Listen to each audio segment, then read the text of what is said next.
क्या आप जानते हैं भगवान जगन्नाथ का असली रूप यह लकड़ी की मूरत नहीं बल्कि एक चमकता हुआ नीला पत्थर था जिसे नीलमाधव कहा जाता था। आखिर वो दिव्य पत्थर गायब कहाँ हो गया और भगवान अधूरी मूरत में क्यों बदल गए? यह कहानी मालवा के राजा इंद्रद्युम्न से शुरू होती है। उन्हें पता चला कि ओडिशा के घने जंगलों में भगवान विष्णु साक्षात नीलमाधव के रूप में पूजे जाते हैं।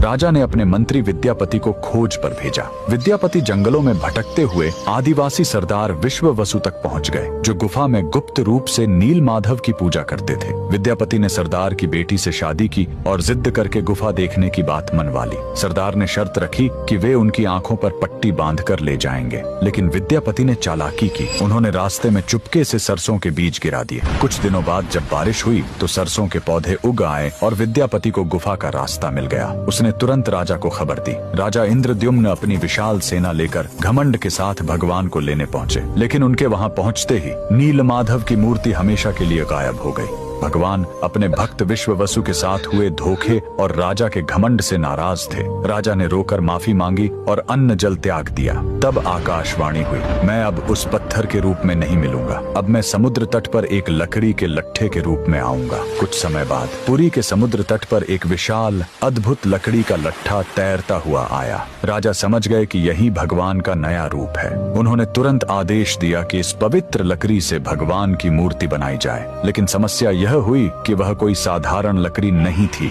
जैसे ही राज्य के बड़े बड़े कारीगर उस पर छेनी हथौड़ा चलाते, उनके औजार ही टूटकर बिखर जाते। उस दिव्य लकड़ी पर खरोंच तक नहीं आ रही थी। तब स्वयं भगवान विश्वकर्मा एक बूढ़े शिल्पकार के रूप में आए। उन्होंने कहा, मैं इससे मूर्ति बनाऊंगा, लेकिन मेरी एक शर्त है, 21 दिनों तक कमरा बंद रहेगा। अगर बीच में दरवाजा खुला तो मैं काम छोड़कर चला जाऊंगा। राजा मान गए। 15 दिनों तक अंदर से छेनी चलने की आवाज आती रही, लेकिन फिर सब एकदम शांत हो गया। रानी गुंडिचा को लगा कि बूढ़ा शिल्पकार शायद अंदर मर गया है। घबराहट में उन्होंने दरवाजा खोल दिया। अंदर देखा तो शिल्पकार गायब था और वहां भगवान जगन्नाथ, बलभद्र और सुभद्रा की अधूरी मूर्तियां थीं। राजा बहुत दुखी हुए, लेकिन तभी भगवान ने संकेत दिया कि वे इसी अधूरे रूप में रहकर भक्तों को दर्शन देना चाहते हैं। यही कारण है कि आज भी हम भगवान के उस अधूरे लेकिन सबसे प्यारे रूप की पूजा करते हैं। कमेंट्स में जय जगन्नाथ जरूर लिखें।